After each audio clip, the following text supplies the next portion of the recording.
I'm so frustrated with YouTube right now. I'm about ready to ditch them. So we're going into part 2 of this because I was in the middle of telling the story and I lost everybody, and I'm hoping that they come back because I lost them. So I'm going to wait 2 or 3 seconds. Pray that they come in and can see that I'm back live and that I have a connection so I can continue with the story.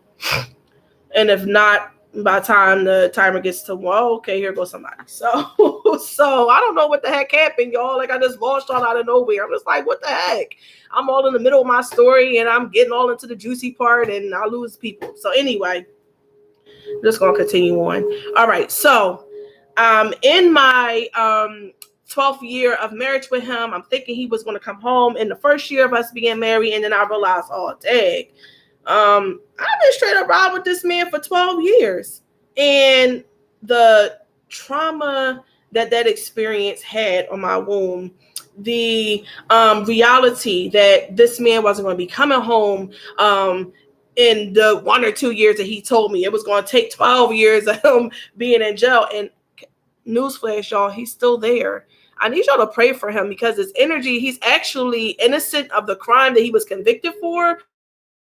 Stuck in there so long with him because it was like, man, you didn't commit the crime. You got to tough enough that you in jail for something that you didn't do, which a lot of our Black men commonly face, in this day and age, unfortunately, or men of color, period. We get locked up. We go through different things that are in our lives. We go through hardships, we go through trauma. We end up being locked up for something that we didn't do. And it's like, darn, I don't want to just leave this man by himself. I'm really big on supporting my Black brothers and my Black queens. I mean, I love all races and all people. Don't get me wrong, but I'm really big on supporting my people. You know what I mean? And showing love because we are so stricken with trauma. We have been through so much as a people. We do need a lot of love and a lot of dedication and a lot of being patient with and a lot of walking through trials and tribulations. We need that, in our community. So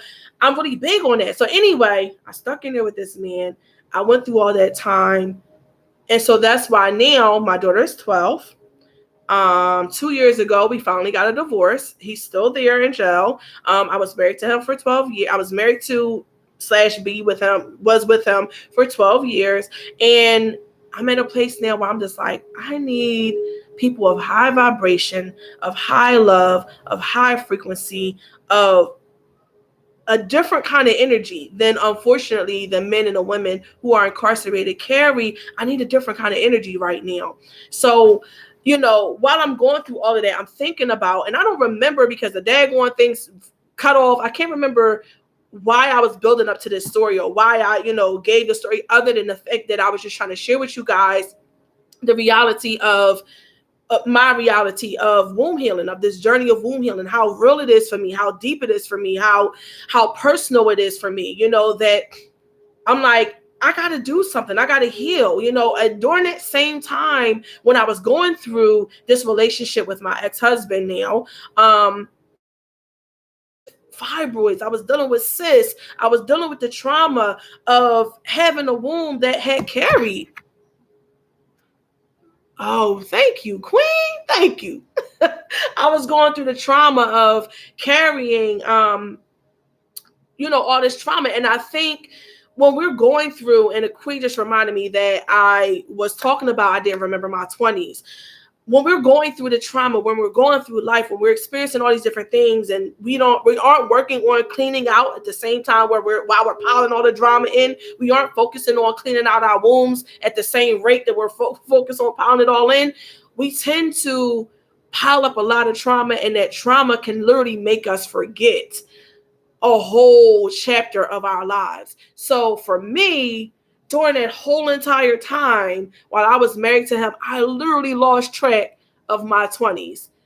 From the time I was 18 to the time I was 32, I was with this man. I was married to this man. I was dedicated to being with him and sticking by him and riding for him and all those other kind of terms, I was committed to that.